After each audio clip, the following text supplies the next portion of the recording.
Bonjour, bienvenue dans cette nouvelle émission Quoi de neuf. Aujourd'hui, je reçois la présidente de l'association Dynamique Jeune Matnik, DJM, en la personne de la présidente, donc Madame Monrose Mélina. Comment ça va, Mélina? Ben ça va, il faut que ça aille de toute façon. Oui. Alors, aujourd'hui, tu es venu pour nous présenter la 7e édition de la dictée créole Fort-de-France. Exactement, cette année déjà. Oui, cette année.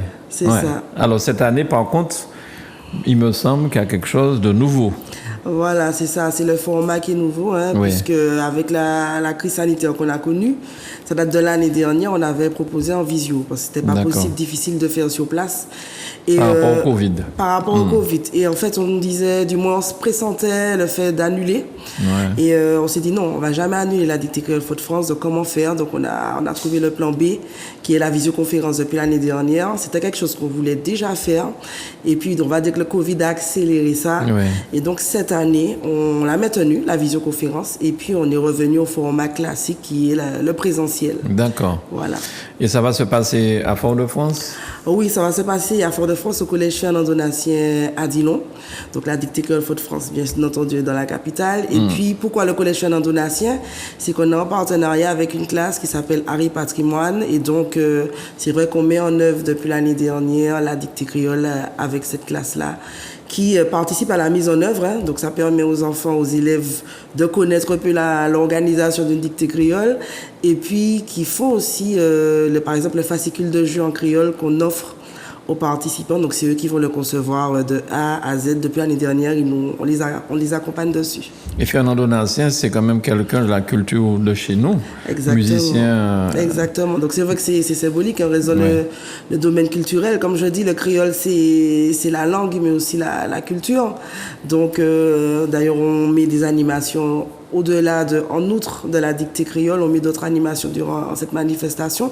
Donc c'est vrai que c'est un lieu aussi symbolique qui multiplie en tout cas les classes comme ça à option. Il y a d'autres classes comme la classe Cham qui va d'ailleurs participer, la classe Harry Patrimoine. Donc c'est un plaisir pour nous de travailler avec ces enfants-là. Alors, le créole, on parle le créole. Généralement, on apprend à parler souvent à l'école, avec les copains, les amis, des fois à la maison.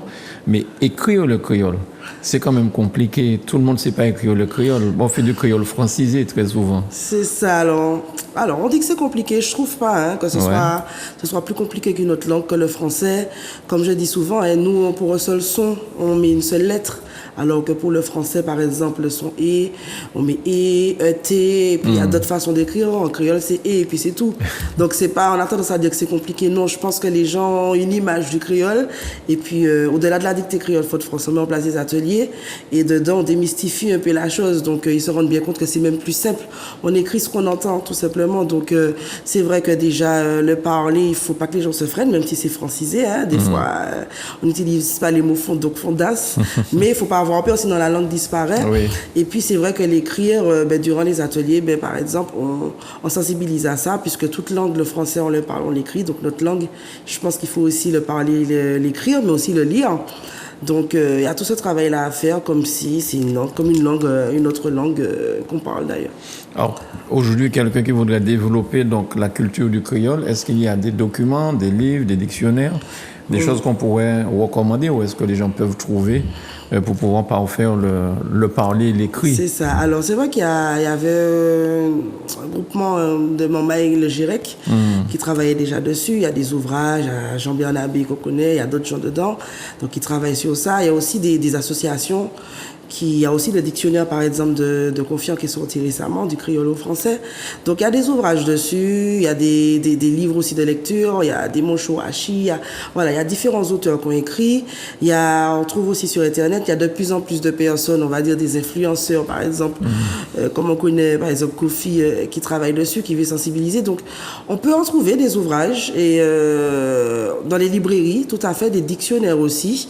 Il y a des ouvrages qui sont un peu plus rares, des ouvrages qui étaient édités bien en amont, d'ailleurs qu'on recherche nous-mêmes dans l'association. Donc on peut en trouver, et puis au-delà des ouvrages papier sur Internet, et puis il y a des sensibilisations quotidiennes qui se font, comme j'ai dit, il y a Kofi avec ses petits modules sur les réseaux sociaux. Donc il y a quelque chose qui bouge en tout cas dans le créole, il y a une dynamique qui veut se mettre en place, donc nous on est dedans, et c'est avec plaisir qu'on voit que ça évolue, que ça intéresse encore plus de personnes. Les jeunes. Les jeunes sont intéressés. Oui. Après, c'est vrai que dans nos ateliers, il y a majoritairement des adultes, on a fait ce constat. Il y a quand même quelques jeunes, mais c'est vrai que je pense que la sensibilisation, c'est plutôt au niveau déjà scolaire et qu'il faut commencer ça. Donc, c'est vrai que les classes, par exemple, par option comme Art et Patrimoine, ils le font à l'école. Donc, c'est vrai que c'est au niveau scolaire. Je pense aussi qu'il faut travailler déjà bien en amont. Comme ça, les jeunes verront que c'est pas seulement dans certains cadres qu'il faut parler créole, forcément. Est-ce que le ministre de la Culture était en Martinique il n'y a pas longtemps, la semaine dernière? Il a été reçu par le président Letchimy, par le maire de Fort-de-France aussi. Est-ce que on peut penser qu'on va instaurer de plus en plus dans les manuels, en tout cas pour les Antillais, le créole? Alors, Parce que, pardon, mais j'ai l'impression que instaurer le créole à l'époque d'Aimé Césaire, ne serait-ce que même si c'était en français, on n'avait pas ça. On nous apprenait que les Gaulois, c'était nos parents. Mais voilà. Est-ce que ça va changer? Est-ce que les choses ont bougé depuis?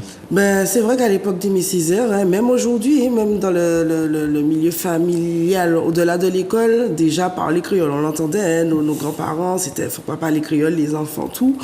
Ça continue aussi, malheureusement des fois dans certains cercles familiaux.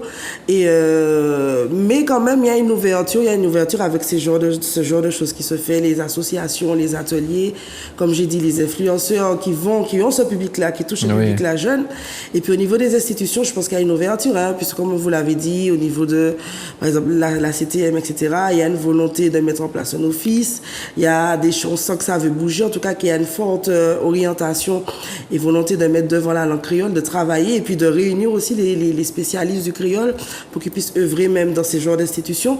Donc je pense qu'il y a une vraie dynamique et puis c'est au niveau, c'est vrai, au niveau scolaire qu'il faut poursuivre avec différents combats. Par exemple, j'échange avec des professeurs qui me disent que c'est pas facile à leur niveau, au niveau même de l'institution martiniquaise, au niveau scolaire. Bon, je vais pas citer, mais en tout cas, même ils se battent, en tout cas ces professeurs, même avec on va dire des directeurs ou autres, pour faire en tout cas sortir les créoles ou même travailler sur la culture.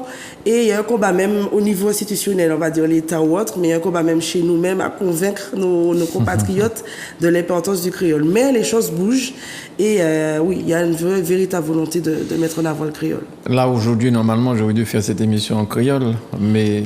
mais pouchi pas. Mais, sauf que quelque part, en tant qu'animateur, je vais trouver que c'est peut-être... je ne sais pas, montrer, ne pas être poli, peut-être en faisant l'émission en créole. Est-ce que ça t'aurait surpris désagréablement que je fasse l'émission en créole? Ah non, pas du tout. Ça ne m'aurait pas surprise du tout. En plus, je vais présenter la dictée créole Fort-de-France. Oui, c'est vrai. Et puis, non, mais tout simplement...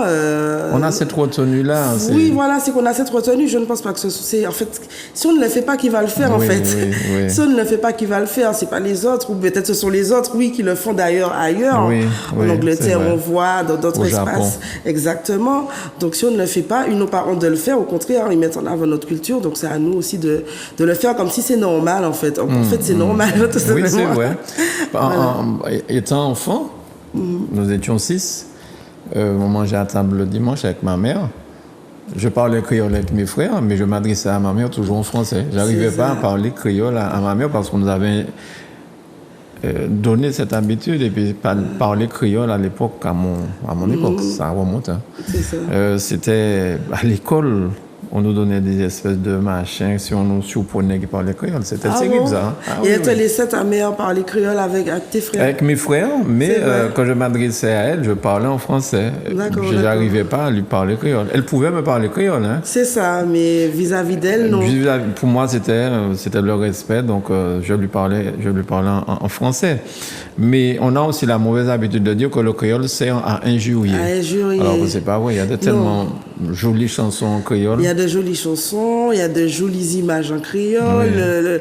Comme je dis, le créole, c'est la langue, mais la culture. Donc, on fait référence à notre environnement pour exprimer une idée. Donc, je trouve, en tout cas, je trouve que le créole, c'est une langue poétique, quoi. C'est vrai. Et qui retranscrit bien l'environnement martiniquais, puisqu'on utilise, et nos parents, nos anciens aussi utilisaient cet environnement pour définir des mots. Voilà. Donc, non, après, je reviens sur ce que tu disais, le fait qu'on francise. Le fait que le créole soit un peu plus francisé, mais faut pas que ça nous bloque en fait, faut pas que ça nous bloque. Alors c'est vrai qu'il y a certains qui sont dedans, donc ils veulent utiliser des termes spécifiques et peut-être que c'est en les entendant parler que bon on va s'en inspirer et puis chacun va introduire ces termes dans son créole. Mais non, si on se freine à ça, ça va plus. C'est vrai, c'est vrai. Et je vois que le président Letchimy, lorsqu'il était déjà maire, mais maintenant président de la CTM, souvent, il sort des phrases en créole et c'est quelque part démocratiser le créole. C'est pas parce que ce sont des élus du peuple qui doivent faire toutes les plénières en français. Il a raison de mettre du créole dedans. Non, mais tout à fait. Et puis, le créole, c'est au niveau du peuple, de nous-mêmes, de cette sphère-là, et puis c'est au niveau aussi des institutions. Donc, c'est très bien si les institutions en prennent conscience et puis montrent, on va dire, entre guillemets, l'exemple qu'il faut démocratiser ce créole-là. Donc, non, c'est une bonne chose avec tout ce qui est fait autour de ça aussi. Et le créole nous permet de communiquer avec nos voisins, Sainte-Lucie, Haïti, la Dominique, la Réunion. C'est ça. Et d'autres contrées. C'est ça, donc on se comprend. On se comprend. Donc, je pense qu'on n'a pas conscience de la richesse de cette langue et puis de l'étendue du champ du possible qu'elle offre en fait. Donc non, c'est une magnifique langue. C'est à tout un chacun et puis il y a des moments comme la dictée et puis d'autres associations de valoriser et puis d'aller vers les gens. Et puis c'est vrai que le public jeune est celui de demain. Donc trouver, en tout cas si ça n'est pas encore fait, même peut-être à notre niveau, continuer à réfléchir à comment intéresser davantage les jeunes. Peut-être qu'on n'a pas encore nous-mêmes la solution dans Dynamique Jeune Martinique. On essaie, mais trouver, réfléchir, ne pas arrêter de se pencher dessus. D'accord. Alors pour revenir à la dictée, ça va se passer donc le samedi 22 octobre, hein, c'est ce mois. C'est ça exactement. Alors c'est une matinée de 8h à 13h. Donc ça démarre par les 3 dictées, parce qu'il y a 3 niveaux. Il y en a 3, d'accord. Oui, il y en a 3 simultanément. Pourquoi? Parce que souvent, quand on nous appelait avant, beaucoup de gens nous disaient, ouais, mais j'ai pas envie de venir, j'ai pas le niveau, etc. Et voilà, ils voulaient pas être mélangés aux autres. Et donc, je disais, mais non, mais ne vous inquiétez pas, déjà, c'est anonyme. Donc, vous vous entraînez. C'est une auto-évaluation, c'est un test. Il faut le prendre de façon ludique, en fait. On vous remet votre copie, personne n'est au courant de la note. Et puis, en plus, il y a des niveaux. Donc, si vous vous sentez pas encore, vous ne connaissez rien au créole, il y a les débutants.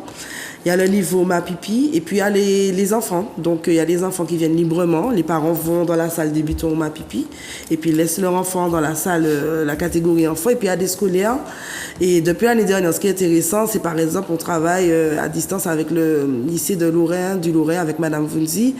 Donc, c'est vrai que les scolaires aussi se sont mis à ça. Et depuis la première, la deuxième édition, il y a des établissements qui s'inscrivent, donc on est content. Et puis ceux qui ne peuvent pas venir, qui sont en commune, s'organisent en amont et puis participent en visioconférence. Et les correcteurs, est-ce que c'est facile d'en trouver pour...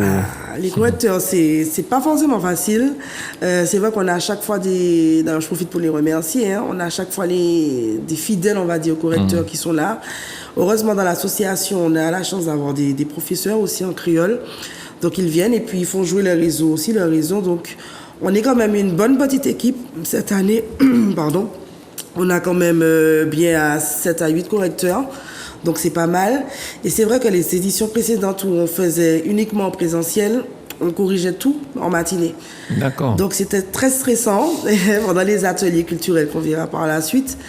On corrigeait et puis après on remettait les mêmes jours. Mais là ce ne sera pas possible parce que comme c'est en visio, on va laisser 5 à 10 minutes aux personnes pour envoyer, puisqu'on n'est pas leur laisser le temps d'aller voir ailleurs. Et puis, on va leur remettre 1 à 2 semaines après la dictée grâce aux correcteurs qui auront plus de temps pour corriger. Ceux qui vont travailler en visio tous vont remettre, on va leur remettre 1 à 2 semaines après le 22. Le temps qu'on imprime, qu'on se partage les copies entre correcteurs. Donc voilà. Et la visio, ça va intéresser seulement Martinique, Guadeloupe, Guyane, ou bien ça peut aller bien plus loin? C'est ouvert. Hein. C'est ouvert à tous. C'est vrai qu'on recommande aux personnes, on recommande. Les inscriptions sont obligatoires pour recevoir le lien. Et l'année dernière, on avait des gens de Guadeloupe, de Canada, de France.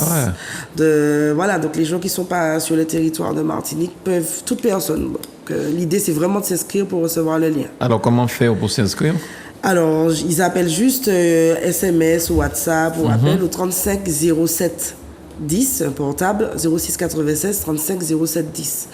Donc, ils s'inscrivent, ils disent le niveau de dictée qu'ils veulent et qu'ils désirent, et puis par rapport aux autres animations qui suivent après la dictée. D'accord. Voilà. Et cette journée va se terminer par quoi? Cette matinée? Oui, c'est une matinée. C'est une matinée. Donc, la thématique cette année de la dictée créole, ce sont les jeux de chez nous. Donc, il y aura un beau cantage, un échange avec la marraine et le parrain qui sont Yuri Rotin et Sabine Andrivon-Milton. Et puis, une autre jeune qu'on a voulu mettre en avant, c'est Priscilla Marguerite qui crée en fait des poupées, des popotes poupées personnalisées. Donc, à notre image. Donc, elle va parler de ce qu'elle fait. Avec Jocelyn Regina qui va aussi déclamer texte autour du jeu. Il y aura aussi Cindy Martelly, il y aura des pauses musicales et puis aussi la classe CHAM du collège, la classe musique qui va interpréter. Donc l'idée est toujours aussi de faire participer les jeunes. Et puis par la suite, comme je dis, le créole c'est langue et culture, donc on offre toujours des ateliers aux participants, des ateliers culturels. Donc il y aura environ 10 ateliers où il faudra s'inscrire autour du jeu, toujours des ateliers autour du jeu. Alors déjà, dans ta façon de faire, tu es déjà en train de démystifier le créole parce que tu dis popote, poupée. Donc tu donnes la version créole et la version française. Oui, c'est ça. Tu as dit beau cantage pour des moments d'échange. Donc, et c'est vrai qu'à force d'entendre Gisèle Richer parler créole lorsqu'elle fait ses émissions, c'est vrai qu'il y a certains mots que j'ai appris, fondoc. C'est ça, fondoc. C'est vrai que j'ai tendance à... Alors peut-être je ne me rends même pas compte de ça. Je mélange le français et mais c'est très bien, ça permet de comprendre. C'est ça, je ne me rends même pas compte de ça. Ouais, il faudra venir ici faire des émissions sur le créole avec cette association. Ah ben, ce sera avec grand plaisir. Ah oui. D'ailleurs, Manuela, je suis sûr, elle sera super contente. Hein. Elle en a déjà parlé, elle aurait souhaité qu'il y ait une émission. On a reçu M. Alain Geneviève aussi. Ah oui, voilà. Il avait participé aux dictées, il avait d'ailleurs remporté le premier prix. Les premières dictées créoles de Fort-de-France, c'était lui le gagnant, avec une très très belle note, plus de 18 ou 19, je ne sais pas. Ah oui, c'est un ma pipi. Hein. Mais il faut dire aussi que c'est un enseignant. Voilà, ancien enseignant, il a la retraite maintenant, il est musicien, oui, c'est ça. C'est un ma pipi. Hein. Ah oui, c'est un ma pipi. Mélina, qu'est-ce qu'on pourrait rajouter pour inciter les gens à s'inscrire à cette journée, à cette matinée, pour cette dictée créole? Je peux leur dire que c'est un temps pour eux, un temps où ils sont pas confrontés, mais ils sont face à leur langue, à leur patrimoine. Donc de venir, ne pas avoir peur, c'est anonyme, comme je dis, pour aussi les convaincre. C'est anonyme, c'est votre temps pour vous face au créole et il y aura une dictée, il y aura des animations. Donc c'est vrai que c'est en visio, mais n'hésitez pas à venir sur place. Et plein d'ateliers culturels où vous pourrez créer aussi vos jeux, repartir avec vos jeux et rencontrer aussi des personnalités qui travaillent aussi sur le créole. Et puis je profite pour souligner aussi qu'il y a M. Fordan qui crée des jeux traditionnels, qui nous a aidés sur l'exposition, nous passant son livret personnel avec des images. Donc c'est vrai qu'à côté du fascicule de jeux qu'on offre, on met aussi l'exposition en lien avec la thématique. Donc voilà, c'est une matinée avec diverses animations autour de votre langue et puis de votre culture, de notre culture créole. Est-ce que le maire va rehausser la manifestation de sa présence? On verra, peut-être, hein, très probablement, peut-être. Et puis, il aurait dû venir et puis faire la dictée d'ailleurs, monsieur le maire, si vous regardez l'émission. Vous pouvez venir rehausser cette manifestation. C'est ça. On est dans la ville capitale, hein, c'est là que ça se passe. Tout à fait, exactement. Mélina, merci beaucoup pour ces explications fluides. On a tout bien compris. Bonne chance. Merci. Bon courage surtout pour les corrections. Oui, c'est ça, le gros morceau. Merci beaucoup de l'invitation. Voilà, on rappelle que c'est le samedi 22 octobre au Collège Fernand Donatien à Dillon, à Fort-de-France. Exactement. Et pour vous inscrire, un seul numéro, 06 96 35 07 10, pour tomber donc à l'association Dynamique Jeune Matnick. Et la présidente nous a fait l'honneur. Voilà, le numéro est à l'antenne. Voilà. Et nous avons la présidente sur le plateau de Zouk Télévision, Madame Mélina Monrose. Merci, Madame la présidente. À bientôt sur Zouk TV. À bientôt. Merci.